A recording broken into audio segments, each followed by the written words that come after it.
On this episode of Addiction Talk, My Recovery Story, we sit down with Liz Varnado, a resilient, insightful woman whose powerful journey through addiction and healing is as inspiring as it is raw. As a Black, French, and Native American mother and professional, Liz opens up about the significance of cultural identity in treatment, the weight of generational trauma, and how she found strength through spiritual reconnection through Laguna Treatment Center's tribal track and community. Her path from rock bottom to rebuilding her life with purpose is one you won't want to miss. My recovery story starts now.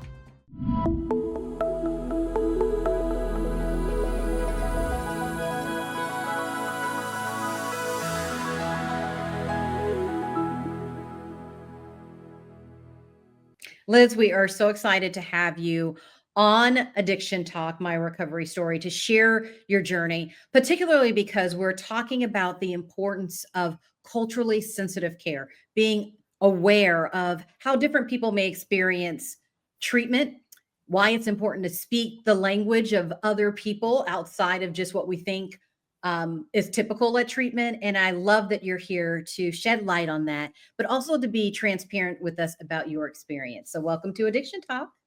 Thank you. And thank you so much for having me. I really appreciate it. Well, one of the first things I wanted to start with you, Liz, is tell me a little bit about your cultural background. Yeah, I'm happy to do so. As you can see, I'm a Black girl.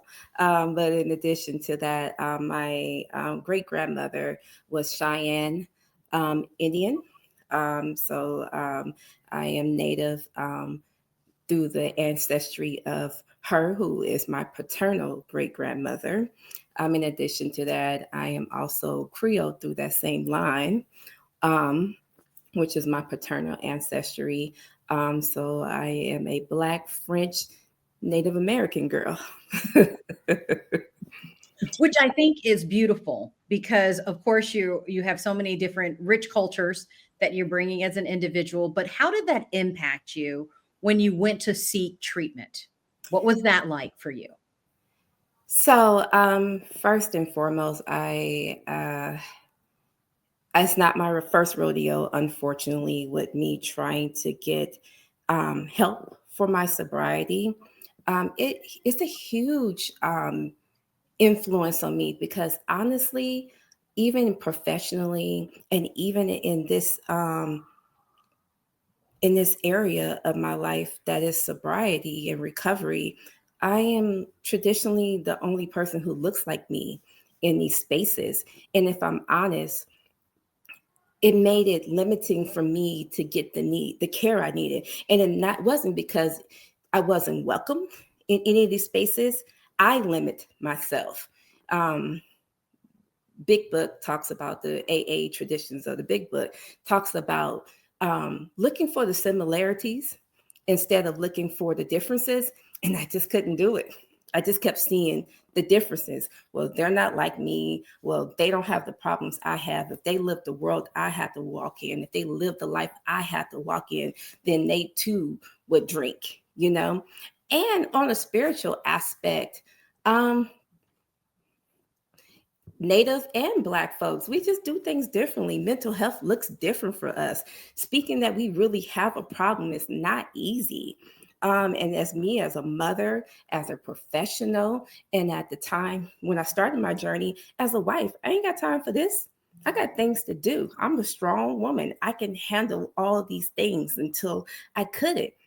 And then being someone who believes in spirit, as far as the good in this in the spirit, and I do believe in the Trinity, the Father, the Son, and the Holy Ghost, but I also believe in the spirit as a whole, and in the teachings as Creoles. As much as we believe in light, we also believe in darkness. And I do feel like alcoholism, and Native Americans talk about it too. They call it the Great Spirit, you know. And if people really look around, especially I lived a good bit of my time in the South, well, a lot of the liquor stores in the South are not called liquor stores. They're called spirits. So it is a demonic spirit, you know, and it ravages through Native Americans.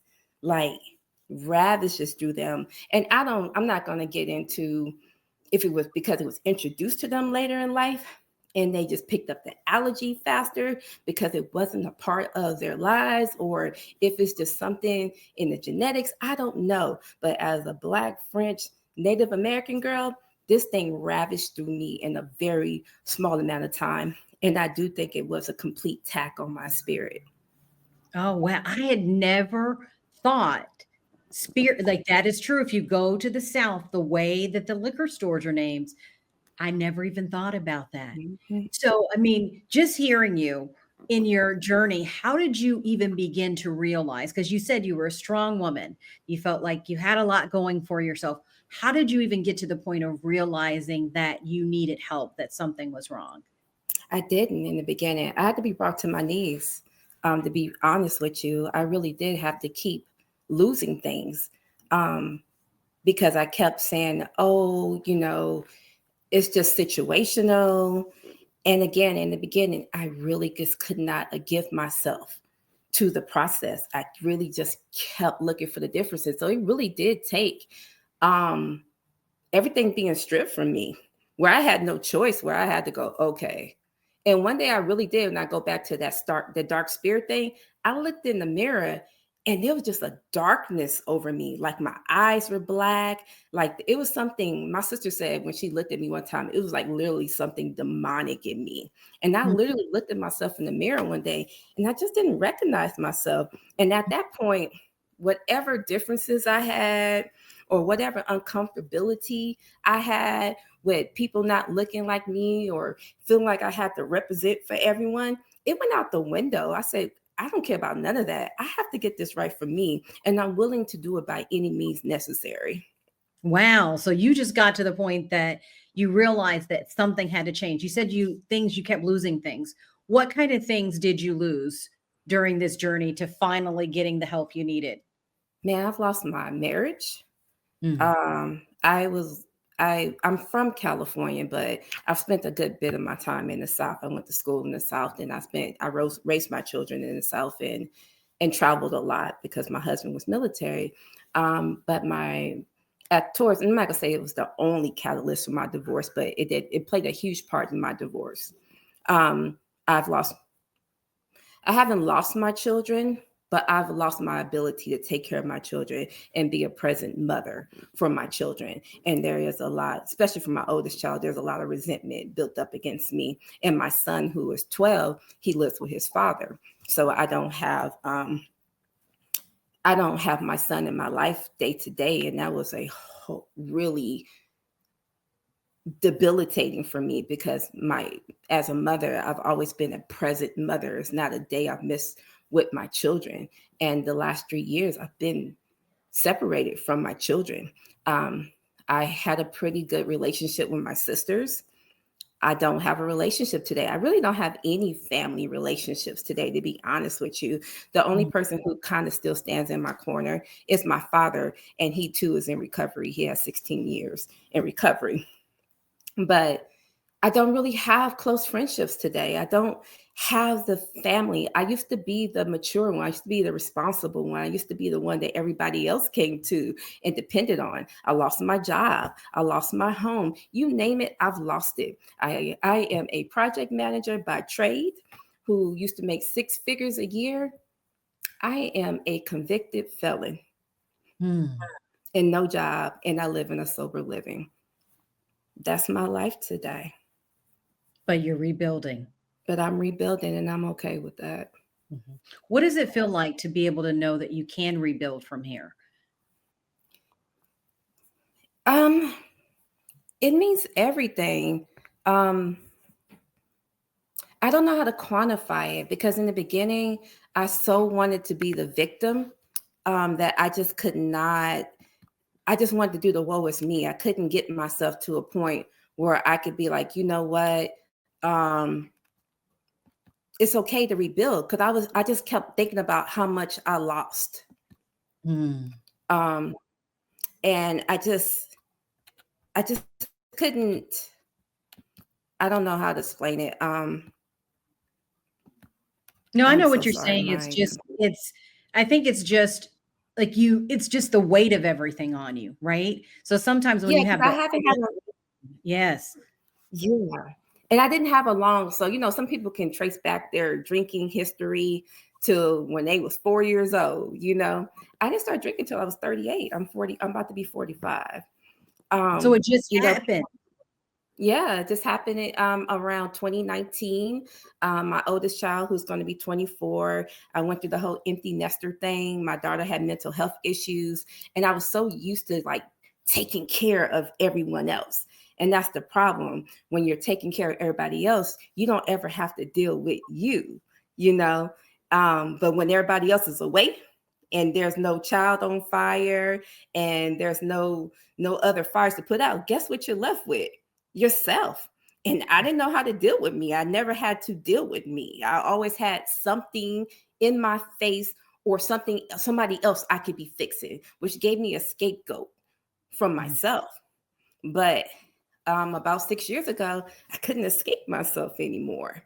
And so and I think for me, that was a hard pill to swallow because again, I've been responsible since I was 6 years old.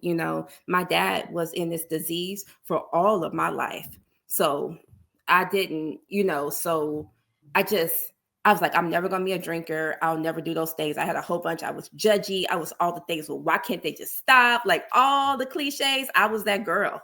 I was, and I had to eat those words. And I just couldn't like get it together. I was like, oh God, no. Mm. So the idea that I would have to rebuild everything, I just was like, no, I just no. And come also, all the women in my family all started late in life too. And it's like this curse. We believe in curses, we believe in good, and we believe in darkness. And all the women in our family, their addiction started later in life. So I'm just coming to terms with that. It's okay.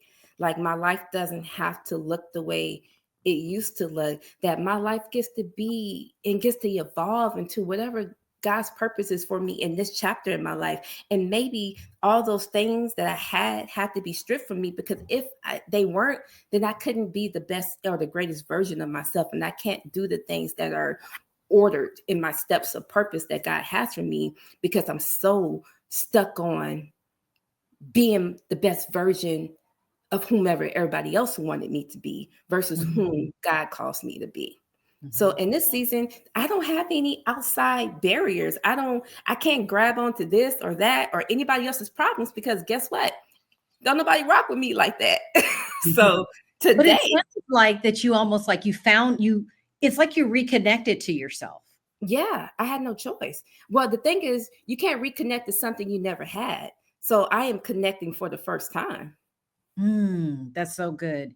And I think that's powerful because I think a lot of people need to hear that. And I know as we were talking and preparing, for your interview, you talked about how that happened for you in treatment, like that Yeah. reconnection when you went to Laguna Treatment Center, that reconnection started in that treatment experience. How did that begin in that treatment experience for you? It was actually oddly organic. I am a chronic relapser. I have been to a lot of treatment centers.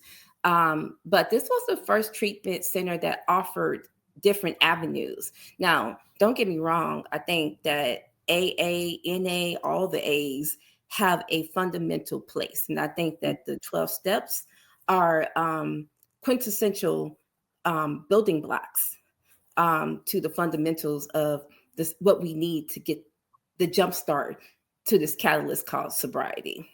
But I knew that for me to be able to keep on a path, that I didn't want to just have sobriety. I wanted recovery. And recovery meant I had to have the fullness of what my life could look like as a sober person.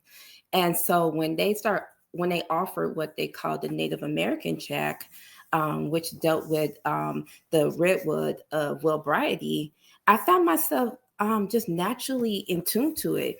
And to be quite frank with you, at that time, I wasn't even thinking about my Native American roots, because honestly, the only thing I knew about my Native American roots at that time is that I had a great grandmother that they say was Native American. And I had saw a picture of her, some time ago when I was a kid, but that was my only real connection. But when we started reading, I was like, okay, I get that, and he was talking about the spirit, and he was talking about even like the rhythm of the drums and the drum circles and the smudging and the sage. I was like, oh, we do that as Black people, And then I was like, I want to be on this track. And they was like, oh, you got to be Native American. And I was like, man, I qualify for that.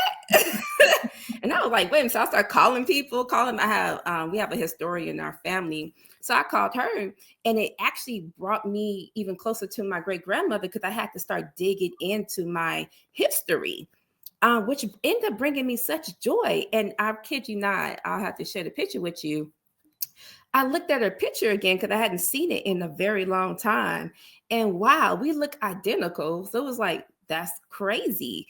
And just the reconnecting with my grandmother and this track as a whole, and them giving me a different avenue outside of just the traditional, which, to be very clear, I still follow the traditional principles of AA, and the Native American track through Wellbriety doesn't negate that. It incorporates what the what the Wellbriety track does. It speaks more about the spirit, but it aligns it with the 12 steps. So I didn't have to go against tradition of AA in order to do this program. I was able to encompass this program, encompass my history, encompass the spirit and experience that I wanted to have in my recovery, and still do the things that were necessary for me to have the hallmarks of the 12 traditions.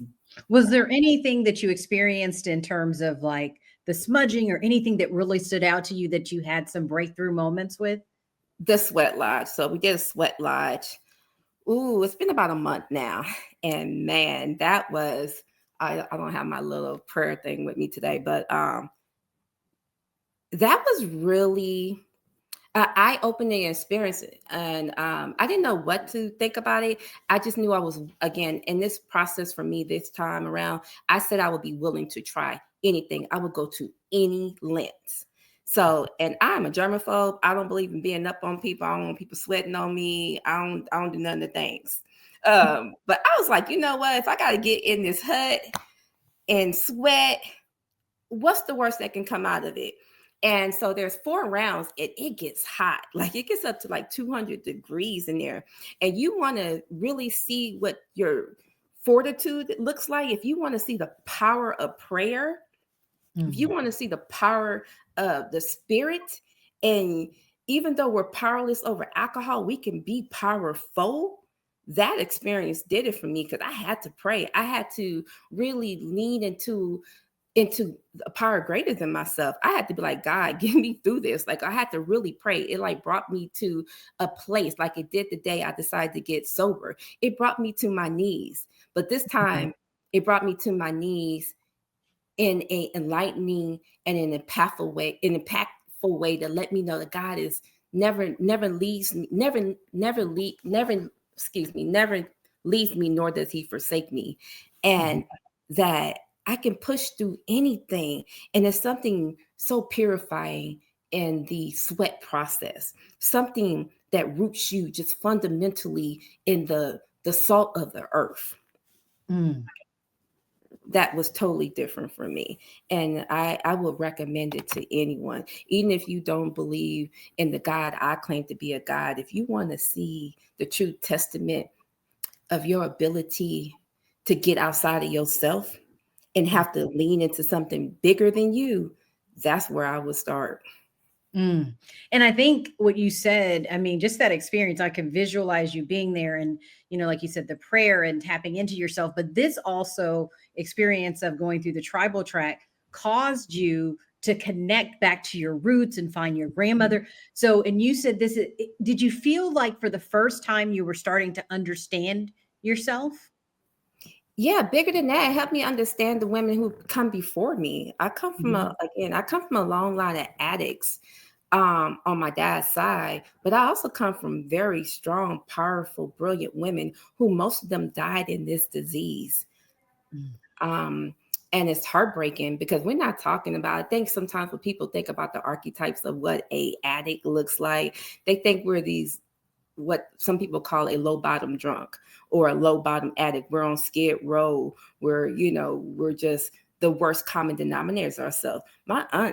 One of my aunts had a PhD. My aunts were phenomenal women. And again, a lot of them started disease late in life and they just couldn't kick it.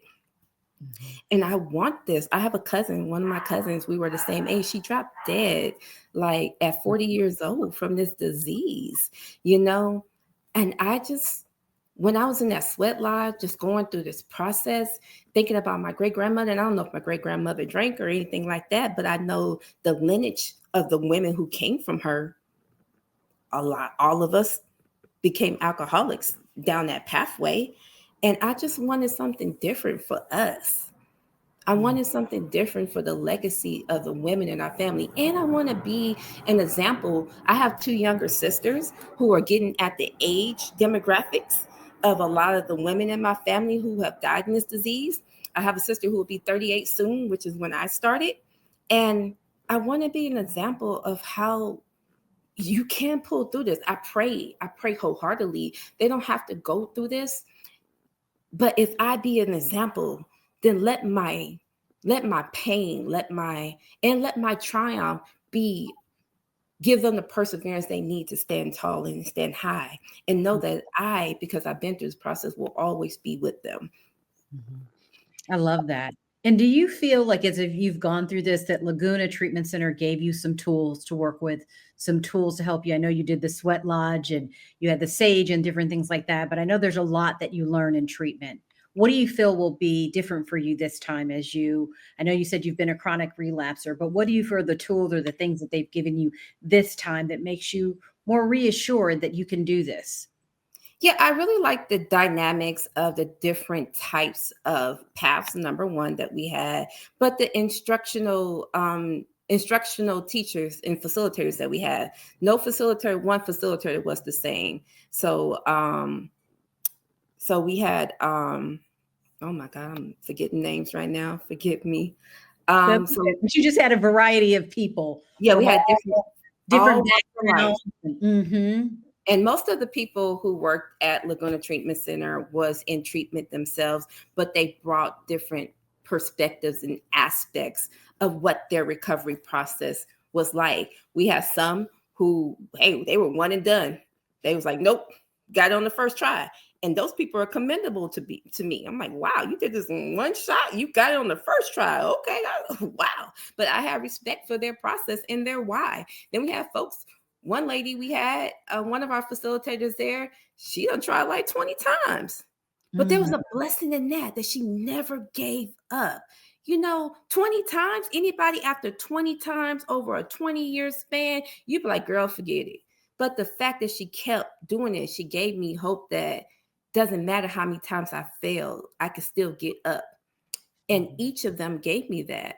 And then when the Native American track was introduced to me, in the readings, and we didn't just do, let me clarify, we didn't just have Native American track in the different AA, NACA. We also had Recovery Dharma there too. And we have breath works there too. And those are all healing in themselves too. So you have this incorporation of the mind, body, and soul. And again, I've been to a lot of treatment centers, and it's hard to get the trinity of those things where they really are looking at the fullness of who a human being is. So it's not like when you try to force people into one way of thinking, that's a good way for them to go, nope, not into it. Especially if there's like their first time in rehab, or especially if they, everybody doesn't have to have a rock bottom. Nobody's rock bottom has to look the same. Right. Some people have what they call high bottoms. They ain't lose anything, right?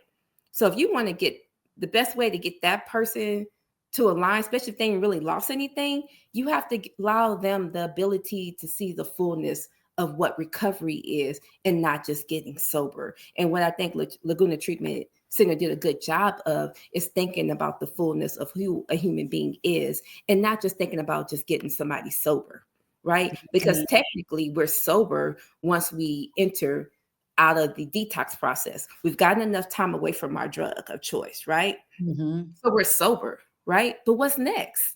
Sobriety is just one aspect. Sobriety just means you're not drinking. Mm-hmm. What about life as a whole? How do we recover? Mm. So I think that's what they did well. Wow. Well, I think you've, first of all, given us so much to think about. I appreciate your transparency and sharing your journey and all of that. And I want to just ask you one or two last questions. Sure. If some woman is watching your story and they hear themselves in you, what do you hope people walk away with from your journey? Take the time. What I want women to know, I feel like a lot of women don't come to treatment because they make excuses, and their excuses are usually tied up in others, their children, their marriages, and other thing. But my whole thing is, if you're not healed, if you're not good, nothing around you will be. And at the end of the day, ultimately, if you want every one of your relationships to get stronger, you got to be stronger. And I ain't talking about that pseudo strength. I'm not talking about you can manage a checkbook, work a job, feed the baby, and tap dance at the same time. That's not strength. That means you can multitask. Strength relies in the healing of the manifestation of self. That's good. So that's I why I love would that. tell women, please And come to treatment. my final question for you, Liz, is what's next for you? I'm doing all the things. I'm in sober living. I chose to do sober living. I am in what they call a partial hospitalization program through Kaiser, which is a very rigorous program. I got accepted into UCLA, so I'll be going back to school. Congratulations. Thank you. I'm working nonprofit. I really want to get into the nonprofit arena. I've done corporate America for a very long time, but it left me empty on the inside. And I want something that allows to fill my soul and allows me to be of service. I do AA, I do NA, I do the CA, I do the Native American track, I do sweat lodges, I do Dharma recovery, I do all the things. I'm about to pick up some Reiki, like anything to heal myself. I want to be physically and mentally sane and healthy and happy and whole. So I'm doing everything today, everything. Sky's the limit. It sounds like you got into UCLA, you are taking back control of your life. You have these tools, you reconnected to your lineage and your history, and you're breaking a curse that has been on the lineage of your family, of women in your family for years. And you are saying it stops with me. It stops with me. For my children. For my children, it must stop for me. For my sisters to stop with me. Oh, and my babies talk to me today. Yeah, I have a standing date with my oldest child, and my son. We talk every day. So it gets better. It gets better if we do the work. I love that. Well, thank you so much, Liz. I feel honored to share your story on Addiction Talk, my recovery journey. And we appreciate you being so vulnerable, because I know that it's through the power of our own testimonies that we help other people and we let them know, like your story will let another woman know, or even a man know, or someone else know that it is possible for them too. So I thank you for that. Thank you. I appreciate this. Thank you for this space.